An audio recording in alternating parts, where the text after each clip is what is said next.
Hestunggara Manik Raja Dewaku ya jagat wasisaning Upadara. Paman Harya Sengguni. Ayo ndadekake kagiat pegrerosi paman Manira piji enten ngajengan Manira Paman Patih Harya Sengguni. Kawula nun nggih anak Prabu. Sakalangkung Gorawalan panampinipun ing abdi ngepatian sareng kula tampi timbalanipun Maduka anak Prabu ing Ngastina. Wonten ing Jawi sanget kuwatos ing manah Pindoron Salomba pinanjering alun-alun kumitira caruk maras. Nanging sareng wonten ngarsa Maduka tebih saking raos kemarasan wanter sabda pangandika Maduka anak Prabu ing Ngastina nggih. Kula nun. Nggih paman. Kadiparan angger si paman ingsun percaya minangka dadi batal wakil ingsun Maranata tata rakiting negari Ngastina Paman Patih Harya Sengguni. Nyawa-nyawa jimat kula sesembahan kula nggih anak Prabu. Menawi Paduka ndangu bab tata rakiting praja sadaya boten badhe angujiwani para kawula sami sayek. Saeka kapya karya luhuring nusa bangsa tuwin negari Ngastina medhahipun para abdi prajurit. Mboten sami kendhat anginipun gegladen olah kridane ngaprang. Sawanci-wanci praja Paduka katemping parang muka mboten badhe anggepok kunca Paduka anak Prabu ing bapa ing kepatihan. Remuk kasawurna putung sumangga kabandhem nonggir. Kawula nok nuninggih. Dadosaken suka marwata sutara sing manah. Mboten langkung bakaran ingkang utama tindakna selawase lan prayogakna angresi paman ngadhep ngarsaning Manira Paman Patih Harya Sengguni. Sampun boten kirang prayogi piswanipun ing abdi kepatihan namung drelan sak sampunipun kepareng kula ngaturaken sembah sumangga pangabektinipun ing abdi kunjuk Sandhapada Paduka anak Prabu ing Ngastina. Kula tampi dawah sami-sami Paman Wasa Jenar. Mugi kasekecak wanggen jengandika lenggah Paman Patih Harya Sengguni. Bapa Panembahan Durna sarawujeng andika bapa ing Sukalima kula ngaturaken karaharjan tedhak Paduka wonten Praja Ngastina. Bapa Panembahan Durna ing Sukalima. Oh, astaka swalasila berdaba swalu gimbal sumorante hawela. Kula muni nggih, Ger. Tansah pinanganing kawidadan ing sambi kula sawanipun ing bapa ing Sukalima mangya widodha niskala. Durga mendhak kala sira namung keparenga ingkang bapa ngaturaken pudyastawanipun ing bapa kunjuk ngersa Paduka anak Prabu Ngastina Nger, anak Prabu Duryudana. Kula tampi karya bombong raos sing manah. Mboten langkung kasekecak wanggen jengandika lenggah bapa Panembahan Durna, bapa ing Sukalima. Kula nak. Sampun boten kirang prayogi piswanipun ing bapa ing Sukalima wonten negari Ngastina dinten sak mangke menika Nger, anak Prabu Duryudana. Apa dene sira Dimas Kartomarma? Prayogakno ngrisi adi ngadhep ngarsanipun Kakang Yayi Dimas Kartomarma. Lho niki diweji sesembahan kula. Sampun boten kirang prayogaken kula ngabiyantura ngersa Paduka Gusti kula ingkang sinuwun. Namung drelan sak sampunipun parang kula ngaturaken sembah sumangga ing pangabektinipun ingkang rayi kunjuk Sandhapada Paduka Kanjeng Koko Prabu. Jimat sembahan kula, Koko Prabu pengayoman kula. Ndak tampa siadi ngaturke sembah. Ora liwat pangestunipun Kakang Tampanono kula pun dinggo jimat paripin dayana ing kasantosan lan mratakna maring sagung para wadyabala ingkang bodha gantung seba riklungguhan samengko jeneng ingsun diambabarake wigatining pasiwakan menapa ing sampun Paduka dawuhaken badhe kula candhingga jimat Koko Prabu jimat sembahan kula Koko Prabu pengayoman kula ing Ngastina. Nun mangke Koko Prabu Baladewa dereng sawetawis dangu rawuh jengandika Kanjeng Koko Prabu ingkang rayi Ngastina pun Duryudana ngaturaken pasegahan para krami kunjuk Sandhapada Paduka Kanjeng Koko Prabu Baladewa ing Mandura. Koko Prabu sembahan kula Koko Prabu Baladewa. Jagat wasisaning Upadara wayah Bathara jagat. Yayi. Tansah pinangganing kawidadan liring sambi kula sawanipun ing Rapa ing Mandura. Saha asong pambagenipun Nyai sampun kula tampi akarya bombong birawaning manahipun ing Rapa ing Mandura. Namung kosok wangsulipun kepareng kula ngaturaken salam taklimipun ing Rapa. Kunjuk ngersa Paduka Yayi Prabu Kadang kula ing Ngastina, Yayi Prabu Duryudana. Kula tampi akarya bombong raos sing manah. mboten langkung kasekecak nanggen jengandika lenggah Koko Prabu Baladewa kawula nok niki sampun boten kirang prayogi piswanipun ing Raka ing Mandura riki lenggan sak mangke wonten ngarsanipun kadang kula ing Astina Yai Prabu Duryudana. Ingkang salajengipun Koko Prabu sewu-sewu kalepatanipun ingkang rayi tadah wadana dene rawuh paduka Kanjeng Koko Prabu mboten kula sugata mawi tata upacara ning Kanalindran upami alit utusan gandhek sakembaran agengipun utusan Ayaka ing Mandura bilih kelenggan samangke paduka kepadhe keparang rawuh tedhak wonten Praja Ngastina. Koko Prabu kula nedya ngrakit rata kencana kenari amethuk paduka Kanjeng Koko Prabu saha nyawisaken hermawar kinari amiji yampian paduka Kanjeng Koko Prabu minangka tandha bektinipun kadang taruna tumraping kadang werda Koko Prabu Baladewa jagat wasisaning Bathara wayah Bathara jagat. Yai kula wonten dawuh nadyan nembe kawiyosing pangandikan kemawon persasat sampun tumplak punjen sinundul puyuh manahipun Raka ing Mandura. Pangraos kula tanpa beda kados dene kejukurkan wukir sari kelepaning samudra madu dene mekaten tandha setresnanipun kadang kula Yai Prabu Duryudana tumrap ingkang Raka ing Mandura. Namung semantena miturut ingkang Raka ing Mandura tata upacara ing kamrajaning mekaten menika kala wau mboten sak trepipun menawi kapisungsungake dhateng Raka ing Mandura. Yai jagat menika sampun dados paseksen bilih Baladewa tumitah wonten ing Janaloka. Menika sinampiran kewajiban menapa dados pengayomanipun kadang-kadang kula Sata Kurawa. Mila mboten maneh menawi wangsul wangsul pendak-pendak dinten ing sampun katetepaken ingkang Raka sowan wonten negari Ngastina. Dene ujuping manahipun ing Raka ing Mandura namung tetinju dhateng kawontenanipun kadang-kadang kula para Sata Kurawa.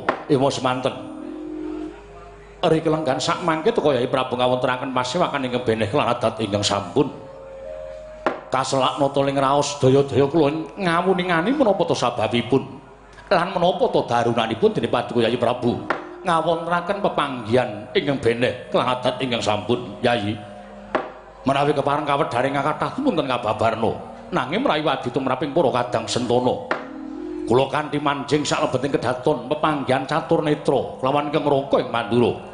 Kula nedya nganglungaken jangga nilikaken karna mastuti sabda tama paduka Yai Prabu wonten wigatos menapa keparenga kula nyadhong dawuh Yai Duryudana handrah ingkang puspita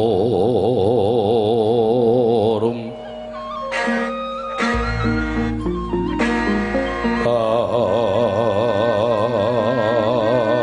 siring samirana mrih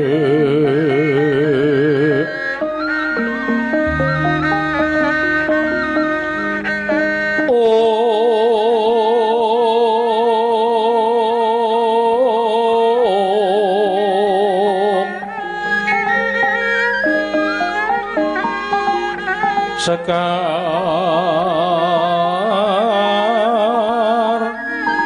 kathung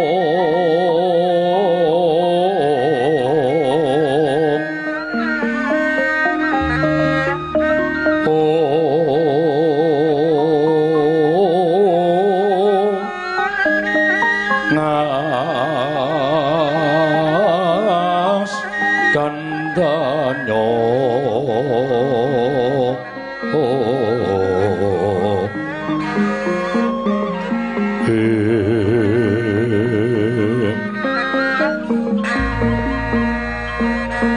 maweraras renaning driya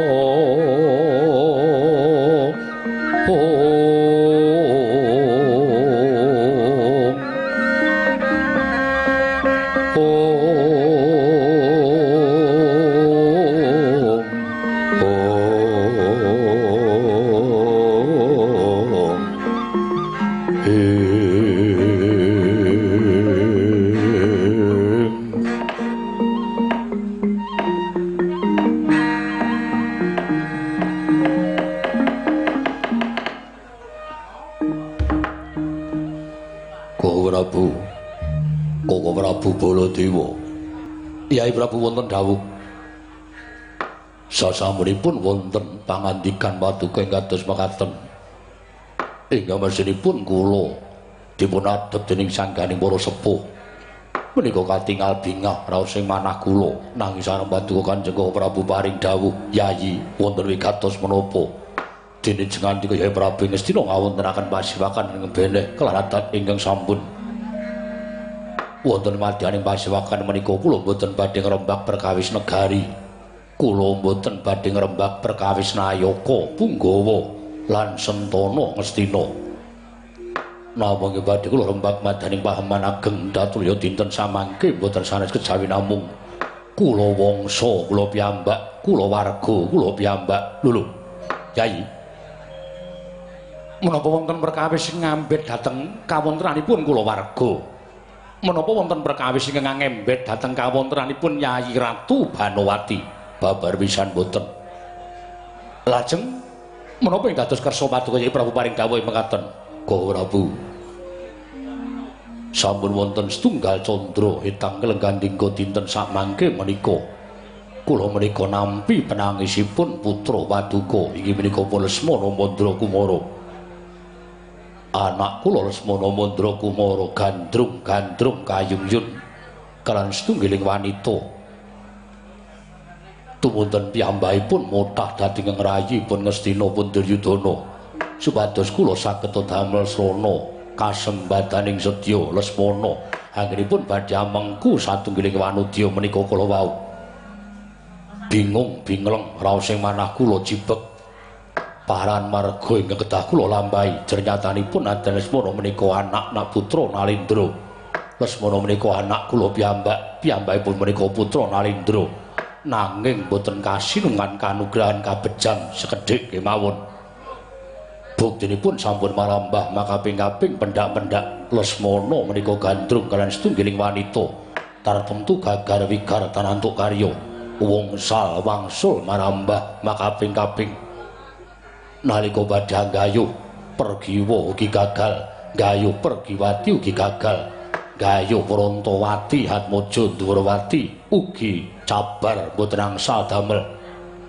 Kuwatos sing manah kula menawi ngantos dikelenggan sak mangke Lesmana ugi boten kasembadan amengku satunggiling wanita menapa boten nami ambebangeri dhateng asmanipun tiyang sepuh, menapa boten nami kula menika lingsem piyambak, menapa boten nami kula menika bebecer dhateng naminipun Alindra Ngastina Gusti Prabu Baladewa jagat wasisaning Upacara wayah Pur jagat. Nuwun sewu Yai. Nuwun sewu. Sewu-sewu kalapatanipun ing Raka Tadhawadana menawi kula wantun tutur-tutur dhateng paduka Yai jernyatanipun paduka menika Nalindra Ngastina ewadene Yai Prabu Duryudana nyuwun pamanggihipun ing Raka ing Mandura boten ketang sekedhik menika mangke saged dados cecolok obor penggalih paduka Yai Prabu Ngastina. Matur sembah sewu ingkang tanpa pindhan. Monggo kula aturi paring pangandikan margi pundi kedah kula lampahi Yai wonten dawuh. Lesmana menika atmajanipun Yai Prabu Duryudana. Lesmana menika ing benjang badhe kemanti keprabonipun Yai Prabu menawi sak wanci-wanci mangke Yai Prabu sampun lereh keprabon.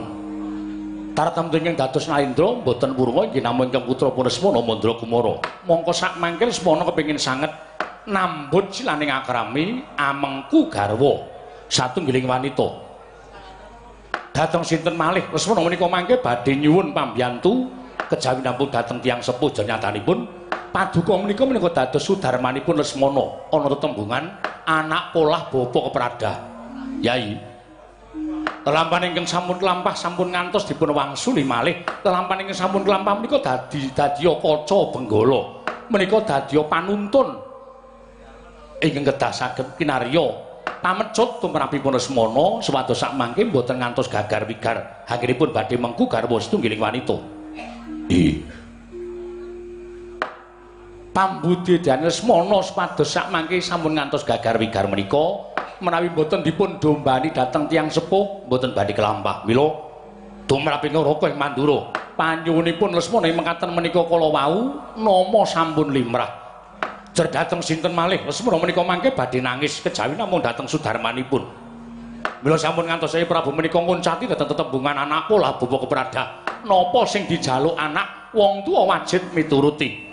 yen to kateman ora kelakon tegese menika dereng kanugrahanipun Lesmana ning upama kelakon syukur mangayu bagya seketi jumurung. Nuwun sewu. Menawi dipun keparengaken kula badhe nyuwun priksa lajeng ingkang dipun tresnani Lesmana lan ingkang dipun jangka Lesmana minangka dados jatuh kramanipun anak kula pun Lesmana menika sinten? Menapa putra Narendra? Menapa atmajanipun Brahmana? Mbok menawi malah mangke wonten tumurunning widodari ingkang badhe jinatu krama dening anak kula Lesmana Mandra Kumara. Oh Prabu, wonten dawuh Yai.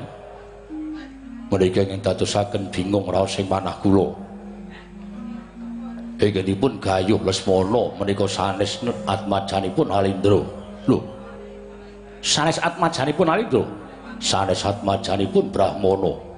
Duwen atmajanipun satriya nanging namung tiyang Papariman Wulandara. Namung kawula alit bebasanipun namung wong loro saudon telu saurupan. Mboten sanes kejawi namung atmajanipun Nalagaring kok Prabu. Mangrimin. Saenget kula anakipun Nalagaring menika mboten wonten ingkang mijil pawestri. Namung semantara dinten samangke Nalagaring sampun kagungan kanugrahan. Ujaring kathah samnyebataken adyan Nalagaring menika wong sekeng, raganipun sarwi kirang. Nanging anakipun Nalagaring kang nami Nalawati menika damel hujating jagat. Kathah para satriya ingkang kayungyun kepengin amengku garwa dhateng atmajanipun Nalagaring.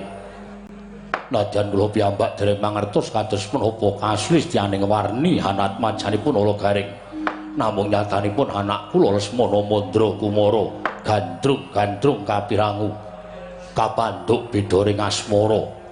Satemah kepengin hamengku garwa dhateng atmajanipun Nalagaring kok Prabu jagat wasisaning bathara wayah brara jagat. Kyai menawi tetela ingkang dipun jangkal Lesmana menika atmajanipun Nalagaring tegesipun menika mboten keliya sabab nadyan Nalagaring Petruk Bagong Semar menika atmajanipun para Pandhawa nanging kula atur imut bilih para sata Kurawa menika mboten ketang sekedhik tautate nampi pangudangipun Nalagaring. Para Kurawa tautate dipun mung dening para kawan. Mila awon menapa menawi Yai Prabu paring derajat tuwin pangkat dhateng pun Nalagaring males kesaenanipun Nalagaring sarana dipun inggahaken derajatipun Nalagaring minangka dados besanipun Yai Prabu Ngastina. Nggih. Menawi bab menika gambil ning menapa kula badhe kiyat midhangetaken surakipun para kawula menapa kula badhe kiyat midhangetaken reraosanipun para kawula ing atasipun kula menika Nalindra ing atasipun kula menika Nalindra Gung Binathara jagat menika keberbeken dhateng asmanipun Duryudana ya bab derajat pangkate ya bab bondo donyane kula bebesanan kemawon karo wong sekeng karo wong ora duwe namun derajating batur mula mboten nami kula menika ngasoraken derajat kula ning ngunggahke derajate Nalagaring. Lho mangripiye Kyai? Menawi ingkang raka ing Mandura petanganipun sampun babar kawis andhap lan asor ing derajat menika sampun ngantos sebab nuwun sewu ingkang langkung dipun gatosaken mboten kok perkawis antawisipun Yai Prabu Duryudana kaliyan Nalagaring menika mboten nanging dipun gatosaken antawisipun Lesmana kaliyan atmajanipun Nalagaring ingkang namipun Nalawati menika kala wau. Upami Lesmana lan Nalawati menika sampun sami tresnanipun jer gegaranipun wong ngambut lan ing akrami menika namung seneng. Yen wis padha-padha senenge parane arep menyang endi meneh kejaba seneng ugi kedah kenceng tekadipun sabab tiyang nambut saning akrami menika mboten dipun ginakaken setunggal kalih dinten nanging selaminipun gesang mila kedah kenceng tekadipun sebaya mukti sebaya mati yen abot padha dipikul yen enteng padha dicangking. Inggih. Sasampunipun kenceng tekadipun menawi Lesmana kaliyan Nalawati menika ugi kedah nglenggahi tembung kepareng. Tembungipun kepareng menika menapa? Temanten kakung lan temanten putri tiyang sepuhipun sami-sami sarujuk lan sami mathuk menawi tila sampun mekaten kejah dipun westani wilujeng boten ketang namung sekedhik lan kanthi cumpen sarta ringkes kedah dipun wilujengi anut tata upacara ingkang sampun lumampah wonten ing papanipun piyambak-piyambak. Yai Menawi ngantos dengan Yai Prabu menika mangke menggali babakan derajat asor luhuring kelenggahan antawisipun Yai Prabu Duryudana kaliyan Nala Gareng menika mangke nadyan dipun rembuka sedalu natas boten rampungipun. Awon menapa menawi Yai Prabu tumunten sak mangke lega penggalihipun lajeng tedhak dhateng bare wismanipun Nala Gareng dipun dodhok korinipun dipun kinang gambir lan suruhipun dipun lamar Nalawati kinarya srana muktinipun Lesmana Mandrakumara sabab tumrap kula petanganipun tiyang remen menika menawi sampun kesangetan anggenipun tresna kesangetan anggenipun kapandhuk rasa tresna menika adaanipun sok muta tuli tegesipun sampun boten weruh kiblat lor kidul wetan kulon menawi ngantos gagar wigar penjangkanipun kathah tiyang ingkang boten kasembatan sedyanipun tresna kaliyan setunggiling wanita tumunten cabar boten saged nambut jroning akrami wekasan ingkang priya lajeng nganyut tuwuh ngiklasaken pejahipun ngiklasaken gesangipun trimah pejah tinimbang boten kasembatan ingkang dados penjangkanipun menika kathah ora lanang ora wedok sik lanang lalu ya akeh sing wadon golek dalaning pati menika ya ora sethithik. Mila menawi babakan perkawis katresnan menika sampun ngantos dipun anggep bab ingkang baen ingkang enteng nanging menika bab ingkang boten baen-baen Yayi. Nggih, matur sembah nuwun. Bawaduna. Wonten dawuh. Menggah Bawaduna gadah pemanggi menapa? Oh, menawi kula mboten kok benten kaliyan anak Prabu Duryudana kok, Nger. Ternyatipun tiyang tresna menika awrat, tiyang tresna menika awrat. Tiyang sepuh rumiyin sami nyebataken wong tresna iki abote kaya wong nyangga bumi. Ngaten menika. Wonten malih ingkang nyebataken wong kangen ki mujudake sawijining lelara sing banget nyenengake kuwi laraning wong nandang kangen. Mekaten. Nggih, nggih. Saestu kula mboten goroh. Mila ngendikanipun anak Prabu Baladewa menawi wonten setunggiling priya ingkang boten kasembatan penjangkanipun mengku satunggiling wanita tumunten ngiklasaken gesangipun menika kathah. Menika conto menawi ngrembak perkawis katresnan menika sampun ngantos dipun nanggep enteng. Nanging kedadipun petang kanthi nalar ingkang jlimet sampun ngantos sakmangke wonten setunggiling temanten calon temanten ingkang gelo penggalipun amargi boten kasembatan penjangkanipun nambut saning akrami. Iya. Lajeng pemanggihipun Bawaduna tumrap anak kula Lesmana ingkang wayah anggenipun badhe dhaup kaliyan pun Nalawati atmajanipun Nala Gareng menika kados pundi? Menawi cara kula sakmenika dipun tanting anakipun kemawon. Ingkang putra dipun tanting, ingkang wayah dipun tanting. Nek pancen Lesmana menika sampun sambung tresna kaliyan Nalawati. Sing jeneng wong tuwa niku apike mengestoni karo ngragati. Wong tuwa apike mengestoni. Nek pancen Nalawati pun tresna kaliyan Saraja Kesema, Saraja Kesema pun tresna kaliyan Nalawati, temudi malih purukipun kedah dipun jaupaken. Namung ing mriki kula gagas perkawis derajatipun ingkang putra miwah derajatipun Nala Gareng. Nger. Nala Gareng menika arepa kados mekaten menika derajatipun endhek lho, Nger. Anu dhuwur.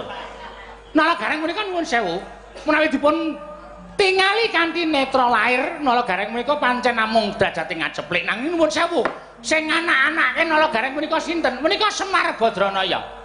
Semar menika dewa ngejawantah. Ateges Nala Gareng Petruk Bagong menika menawi dipun tonton mawi netra batin ugi mujudaken satunggiling dewa ngejawantah. Contonipun Nala Gareng Petruk Bagong menika momong dhateng para Pandhawa. Pandhawa iso dadi satriya pinunjuling apa-apa mbrajeling kakerep, Pandhawa dadi satriya sing kondang kalukengrat. Menika saking pamomongipun Nala Gareng Petruk lan Bagong. Menika malah dados sarana anggen paduka badhe ngraketaken panakawan kalian para Kurawa. Sarana kados pundi? Menawi jenengan ndika anak Prabu bebesanan kan Nala Gareng, mangke Nala Gareng lajeng dipun damelaken griya. Dipun damelaken griya, pendapanipun kalih. Ngajeng kaliyan wingking. Mangke lajeng Nala Gareng dipun dawuh pados mapan wonten ing mriku. Mengko nek Nala Gareng betah mapan teng mriku, rawuh Petruk Bagong mesti meri. Petruk Bagong gaweke pendhapa sisan. Mesti do mapan teng mriku kabeh, mapan teng negara Ngastina. Lah, niku dadi pancatan Nala Gareng Petruk Bagong momong para Sata Kurawa. Maka panjenengan sampun wong salwangsul dawuh kaliyan Bapak ing Sukalima, Boyong Semar sak anake kanthi pawadan apa kemawon. Semar ora tau gelem tekan negara Ngastina.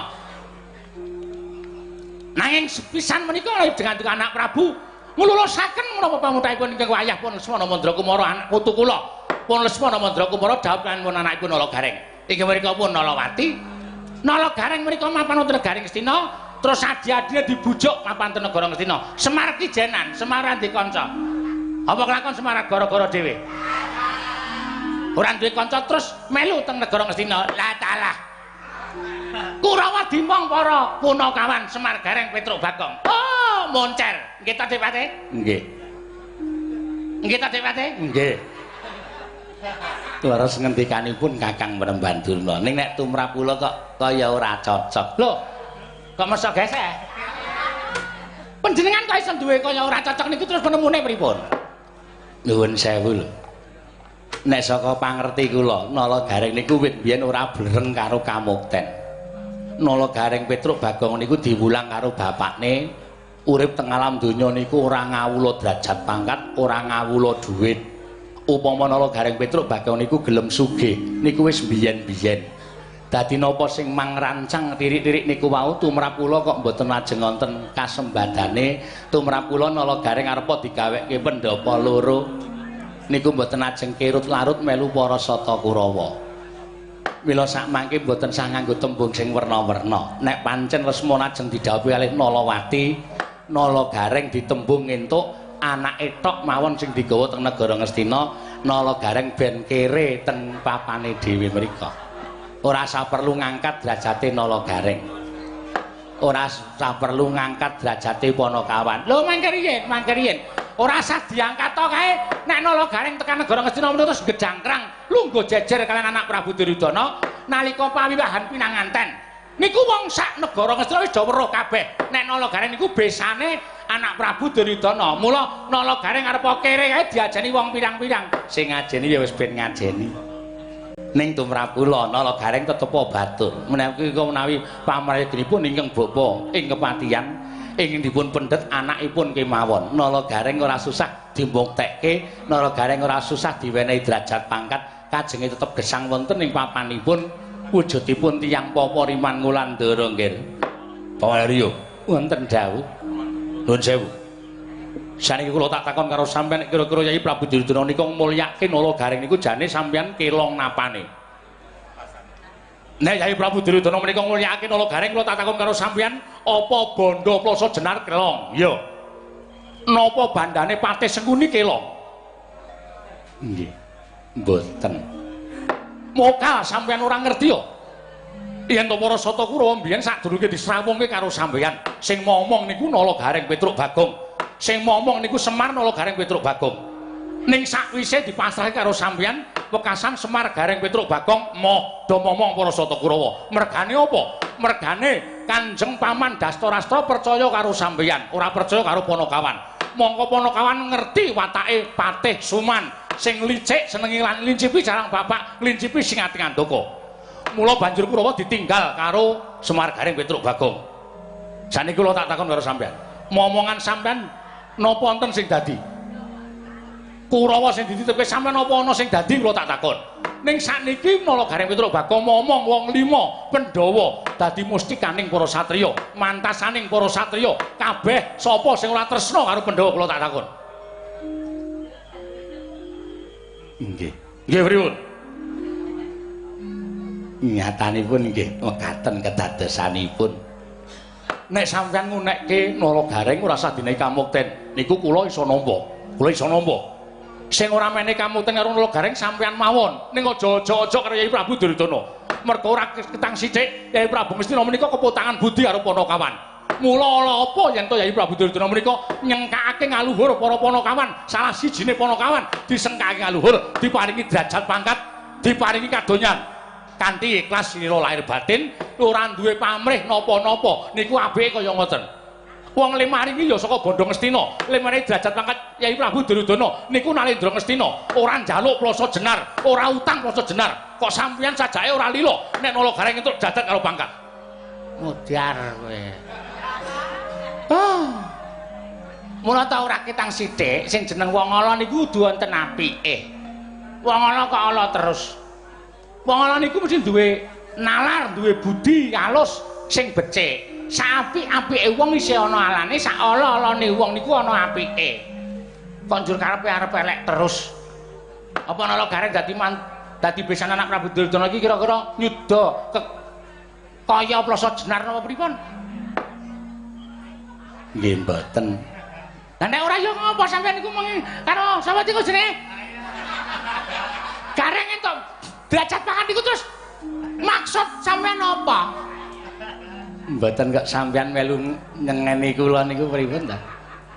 Wong biasane kompak kok melu nyengeni. Kok kaya ora cocok, kok kaya ora mathuk ngoten lho. Ah sampeyan nang jero kotak ya ora ngejak omong-omong kula blas. Nggih. Lajeng saenipun kados Sudi Yayi, sakmenika ngaten. Menawi ngantos dipun rembag dalu menika mangke mboten wonten pundhatipun. Samangke monggo kanthi penggalih ingkang lila, kanthi penggalih ingkang ikhlas linambaran sabar. Mbok menawi menika sampun pinesti dening Kodrating Gewang Mahanasa. Pinesti saking Kodrating Gewang Mahanasa menawi jodho dawuhipun Lesmana menika inggih atmajanipun Nalagaring. Samangke ngaten. Ingkang raka ing mandura ingkang sagap prasawa dhateng Kyai Prabu Duryudana. Sampun ngantos Kyai Prabu ingkang jumangkahaken suku ngumrimbihaken asta tedhak wonten ing bali wismanipun Nalagaring. Cekap ingkang raka ing mandura. Menawi sekintenipun Lesmana menika mangke panci saestu tresna kaliyan Nalawati. Wonten pundi malih purukipun kejawi wong tuwa kaya kula ming nuruti pamutahe anak kula dodoke lawange Nalagaring. Kula kinange gambir lan suruhe. Kula sing ajeng embun brinjang jejawas sonten. Kula ingkang ajeng ngrepa teng ngarepe Nalagaring. Kula ora isin, kula ora wirang. Kyai Prabu Ngastina. Sigra-sigra yen Pramana kanca sigra ngrakit nawang sesangga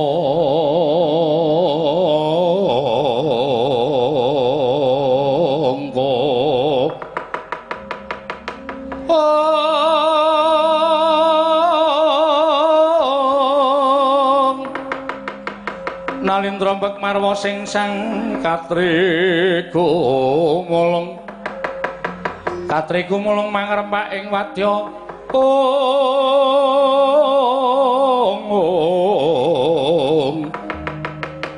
Kurda kurare kagiri-giri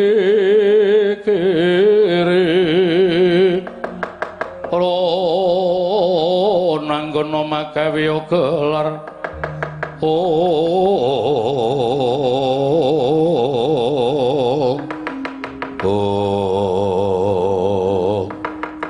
Gusti Prabu ngaturaken panuwun ingkang tanpa pindhan dene mekaten kesakaripun paduka Kanjeng Prabu Yayi. Namung kula gadhahi panyuwun panjenenganipun paduka Kanjeng Prabu menapa kula nyuwun bukti kasunyatanipun menawi anak kula Lesmana Mandra Kumara Panci gandrum kaliyan atmajanipun Nalagaring. Sarana anak kula Lesmana Mandra Kumara katimbalana sowan wonten negaring Astina titik lenggan sakmangke. Bawahan wonten dawuh medal Jawi lumarap wonten ing kasatriyan Saroja Binangun kula nyuwun sowanipun Lesmana titik lenggan menika ugi pawan patih Hari Senggeni nyuwun pamit nggih medal paselan.